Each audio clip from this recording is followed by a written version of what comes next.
नमस्कार। आज मैं आपको एक ऐसे रिस्क के बारे में बताऊंगा जिसमें कि आजकल गुड़गांव में लोग उसको अवॉइड कर रहे हैं। कई प्रोजेक्ट ऐसे आए हैं गुड़गांव में, फरुखनगर में और सोहना में, जहां से कि हाई टेंशन लाइन गुजर रही है। आज मैं आपको बताऊंगा रिसर्च बेस्ड एनालिसिस की क्या क्या रिस्क अवेलेबल हैं अगर आप ऐसी हाई टेंशन लाइंस के पास रह रहे हैं या फिर ऐसे लैंड पार्सल में आपका घर है। तो क्या ये सस्ती डील है या हिडन रिस्क? मैं एक रियल एस्टेट कंसल्टेंट के रूप में हर पहलू आपको बताऊंगा जो होंगे बिल्डर पर्सपेक्टिव से। दूसरा, एंड यूजर रिस्क क्या हो सकता है। Next, health and technical research क्या कहती है।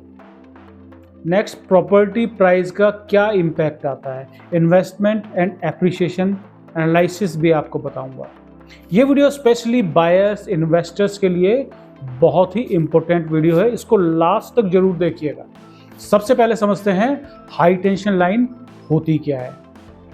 हाई टेंशन लाइन वो ट्रांसमिशन लाइन होती है जिसमें हाई वोल्टेज इलेक्ट्रिसिटी फ्लो करती है, जैसे 11 केवीए से लेके 132 केवीए या फिर उससे भी ज़्यादा। भारत में large scale power transmission infrastructure का संचालन power grid corporation of India जैसे संस्थान करते हैं। इन लाइंस के आसपास सेफ्टी क्लियरेंस जोन होता है जिसमें कि कंस्ट्रक्शन के लिए रेस्ट्रिक्शंस होते हैं। डेवलपर के लिए हाई टेंशन लाइन वाली लैंड के कुछ फायदे और कुछ चैलेंजेस भी होते हैं। पहले समझते हैं बिल्डर को क्या एडवांटेज होता है। सबसे पहले जो लैंड की कॉस्ट होती है वो सिग्निफिकेंटली कम होती है। लार्ज लैंड पार्सल्स इनको बहुत ही अफोर्डेबल प्राइस में मिल जाते हैं और साथ ही साथ प्रोजेक्ट जो ये बनाते हैं, जिस लैंड पार्सल में हाई टेंशन लाइन होती है तो उसकी कॉस्ट ऑप्टिमाइज हो जाती है। अब बात करते हैं बिल्डर को चैलेंजेस क्या क्या आते हैं इसमें।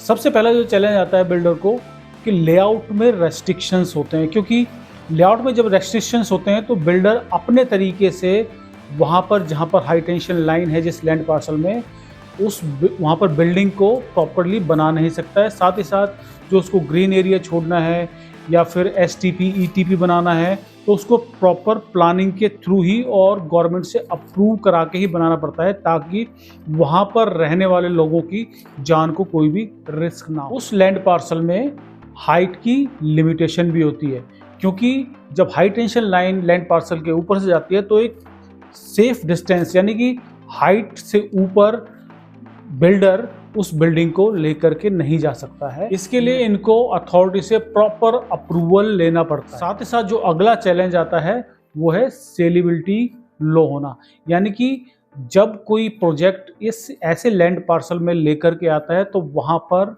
सेल बिल्डर की कम होती है। उसको चैलेंजेस आते हैं अपनी प्रॉपर्टी या फिर फ्लैट्स को सेल करने के लिए, क्योंकि बहुत से लोग इस रिस्क से अवेयर होते हैं। लेकिन आज जो मैं डीप डाइव करने वाला हूं वो शायद आप लोगों को ना पता हो कि आपके हेल्थ के ऊपर और आपकी जो इन्वेस्टमेंट है उसके ऊपर लॉन्ग टर्म में क्या इम्पैक्ट आते हैं। इसके बाद अब हम समझते हैं कि जो एंड यूजर है उसके पर्सपेक्टिव से क्या क्या चैलेंजेस आते हैं। अगर आप भी गुड़गांव, सोहना, फरुखनगर में प्रॉपर्टी में इन्वेस्टमेंट करने की सोच रहे हैं तो नीचे दिए नंबर पर इन्वेस्टमेंट लिखकर व्हाट्सएप कर देना। I will call you to understand your requirement, accordingly I will suggest you the best property.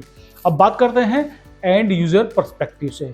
Daily living में क्या क्या इश्यूज होते हैं। अगर आपने ऐसे लैंड पार्सल में घर ले लिया तो आपकी छत के ऊपर रेस्ट्रिक्शंस होते हैं। हाई टेंशन लाइनों के नीचे या उसके एकदम बगल के घरों में छत के ऊपर का जो यूज है वो बहुत ही लिमिटेड हो जाता है।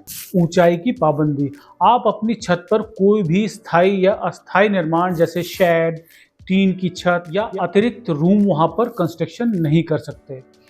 गतिविधियों पर रोक भी वहां पर रहती है, जैसे आपके बच्चे वहां पर पतंग उड़ाना चाहते हैं, लोहे की छड़ पाइप ऊपर ले जाना चाहते हैं, या छत पर बच्चों का खेलना कूदना बहुत ही ज़्यादा रिस्की होता है, क्योंकि बिजली में हवा के कारण वहाँ पर जब आर्क जनरेट होता है तो वो एक बहुत ही ज़्यादा रिस्क क्रिएट करता है। कानूनी बाधा वहाँ पर आती है। यानी कि नगर निगम या बिजली विभाग ऐसी छतों पर किसी भी तरह के डेवलपमेंट की अप्रूवल नहीं देते हैं। बालकनी और छत का जोखिम, यह सिक्योरिटी के लिहाज से बहुत ही संवेदनशील पॉइंट है। आर्किंग का खतरा भी रहता है वहाँ पर, यानी कि हाई टेंशन लाइन को छूने की जरूरत नहीं है। अगर आप या कोई धातु की वस्तु जैसे बालकनी में ग्रिल या गीले कपड़े सुखाने का तार हो, तो एक निश्चित दूरी के अंदर आती है तो बिजली का करंट हवा में आप तक पहुंच सकता है। वहां पर हादसों की संभावना रहती है, यानी कि बालकनी में खड़े होकर हाथ बाहर निकालना या किसी वस्तु का इस्तेमाल करना जानलेवा साबित हो सकता है। बारिश के मौसम में तो हवा में नमी होने के कारण ये खतरा और भी बढ़ जाता है। ऐसे लैंड पार्सल्स में जो कंस्ट्रक्शन और मॉडिफिकेशन की एक लिमिटेशन होती है। अगर आप अपने प्लाट या घर हाई टेंशन लाइन के पास है तो आप अपनी मर्जी से उसमें चेंज नहीं कर सकते हैं। वर्टिकल ग्रोथ नामुमकिन होती है, यानी कि आप बिल्डिंग को ज़्यादा ऊपर तक नहीं ले जा सकते हैं। आप हॉरिजेंटल आप लेके जा सकते हैं, बट जितना आपके पास प्लॉट साइज है उससे ज़्यादा हॉरिजेंटल आप लेके नहीं जा सकते। तो ये भी एक रेस्ट्रिक्शन ऐसे लैंड पार्सल्स में रहती है।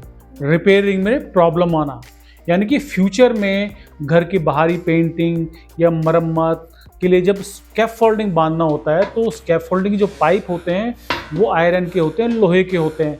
तो इसमें भी एक बहुत बड़ा रिस्क होता है, क्योंकि जब लोहे के पाइप से स्कैफोल्डिंग बांधी जाती है तो उसमें भी आर्क का या करंट का खतरा रहता है। टावर गिरने का जोखिम भी होता है। हालांकि बिजली के टावर बहुत मजबूती से बनाए जाते हैं, लेकिन इसे पूरी तरीके से नकारा नहीं जा सकता, क्योंकि जो नेचुरल डिजास्टर होता है, भूकंप, चक्रवात या बादलों के फटने जैसी जो संभावना होती है, तो उसमें टावर के टूटने की संभावना से इनकार नहीं किया जा सकता। और साथ ही साथ ऐसे टावर में मानवीय चूक भी हो सकती है, क्योंकि जब इनका प्रॉपर मेंटेनेंस नहीं होता तो जंग के कारण, अगर प्रॉपर टाइमली इन पे पेंट या मेंटेनेंस ना हो तो जंग के कारण इनके टूटने की संभावना भी हो सकती है, क्योंकि मेंटेनेंस की कमी भी इस रिस्क को बढ़ाती है। अगला जो मेन पॉइंट है, जिस लैंड पार्सल के अंदर से हाई टेंशन लाइन जा रही होती है तो उसमें भिन भिनाने की, यानी कि बजिंग और हमिंग का साउंड रेगुलर बना रहता है, जिसको कि कोरोना डिस्चार्ज बोला जाता है। साउंड पोल्यूशन भी इस लैंड पार्सल में आसपास के एरिया में रहता है, जो कि हमिंग की आवाज़ आती है तो एक डिस्टरबेंस क्रिएट होता है। साइकोलॉजिकल इम्पैक्ट भी इसमें आता है, क्योंकि रात के सन्नाटे में जब आराम करने का टाइम होता है और सब लोग सो रहे होते हैं, शांति होती है, तब ये आवाज़ बहुत ज़्यादा महसूस होती है, जिससे कि ऐसे लैंड पार्सल्स के आसपास या अंदर रहने वाले लोगों में स्लीप डिसऑर्डर, चिड़चिड़ापन की जो प्रॉब्लम्स है वो बढ़ सकती है। और बारिश और कोहरे में ये आवाज़ें और ज़्यादा बढ़ जाती हैं।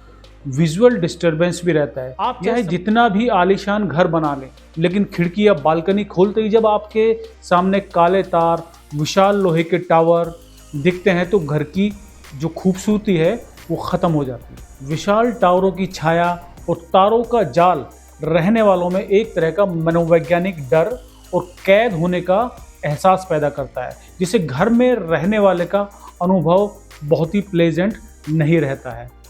अब बात करते हैं रिसर्च बेस्ड हेल्थ रिस्क की, कि इसमें हेल्थ रिस्क क्या क्या हो सकते हैं। High tension line electromagnetic field generate करती है। आजकल बहुत से अफोर्डेबल और कुछ लग्जरी प्रोजेक्ट ऐसे लैंड पार्सल के ऊपर आ रहे हैं जहां हाई टेंशन लाइन है। इस वीडियो को लाइक शेयर जरूर कर देना और उन लोगों तक जरूर शेयर कर देना जो इन्वेस्टमेंट करने की सोच रहे हैं। अब बात करते हैं रिसर्च। साइंटिफिक रिसर्च अभी भी मिक्स्ड है, क्लियर प्रूफ नहीं है, लेकिन फिर भी कंसर्न एग्जिस्ट करते हैं।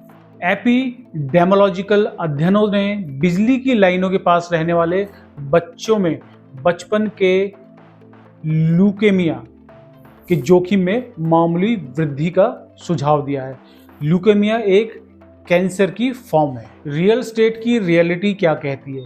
परसेप्शन इटसेल्फ मार्केट वैल्यू को इम्पैक्ट करता है। Now we talk about property price impact. अब बात करते हैं कि प्रॉपर्टी की प्राइस पर क्या इम्पैक्ट पड़ता है ऐसी property. According to the research finding, power lines के 300 मीटर के अंदर प्रॉपर्टी एवरेज वैल्यू से लगभग 35% तक कम पाई गई। कई स्टडीज में प्रॉपर्टी वैल्यू 5 से 30% तक भी कम पाई गई है। हाई वोल्टेज लाइन के पास वैकेंट लैंड लगभग 45% कम रेट पर सेल होती है। बायर डिमांड कम हो जाती है। अब कंक्लूजन कहता है लो एंट्री प्राइस होता है इसका, ऐसे लैंड पार्सल का, लो रीसेल वैल्यू होती है, साथ ही साथ लिमिटेड बायर पूल होता है इसका। आपको ज़्यादा बायर्स मार्केट में नहीं मिलेंगे ऐसी प्रॉपर्टी के। रियल स्टेट इन्वेस्टमेंट में 3 चीज़ें इंपॉर्टेंट होती है। पहला है लिक्विडिटी, दूसरा एप्रिसिएशन और तीसरा रीसेल डिमांड। अगर ये तीनों चीज़ें ऐसे लैंड पार्सल से इम्पैक्ट होती है तो आपको ऐसे लैंड पार्सल्स में, ऐसे घरों में इन्वेस्टमेंट करने से पहले 10 बार सोचना चाहिए। इसमें आपको एप्रिसिएशन स्लो मिलता है, एग्जिट आपकी डिफ़िकल्ट हो जाती है। ऐसी प्रॉपर्टी में क्या होता है, इन्वेस्टर के लिए एंट्री चीप और एग्जिट वीक। अगर फिर भी किन्हीं कारणों से आपको ऐसे लैंड पार्सल में प्रॉपर्टी लेनी है जहां पर कि हाई टेंशन लाइन जा रही है, तो ये कुछ चीज़ें आपको ज़रूर चेक करनी चाहिए। पहला है सेफ्टी क्लियरेंस का जो डिस्टेंस है वो आपको चेक करना चाहिए। दूसरा, जो अथॉरिटी से है वो प्रॉपर अप्रूवल लिया गया हो बिल्डर के द्वारा। नेक्स्ट, बिल्डिंग की जो हाइट है उसका कंप्लायंस बिल्डर डेवलपर पूरा कर रहा है। उससे आगे फ्यूचर में जो रीसेल की डिमांड है उस एरिया में या उस लैंड पार्सल पे कैसी रहेगी, ये भी आपको सोचना चाहिए। नेक्स्ट, लोन या इंश्योरेंस का इसके ऊपर क्या इम्पैक्ट आएगा। अगर आप लोन लेना चाहते हैं तो बैंक से पहले फाइनलाइज करने से पहले ज़रूर बात करें।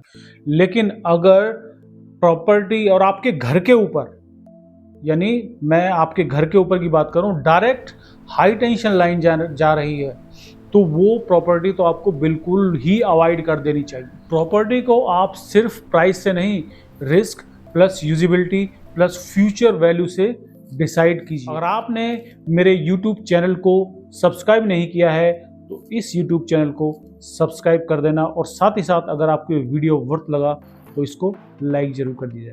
Thank you.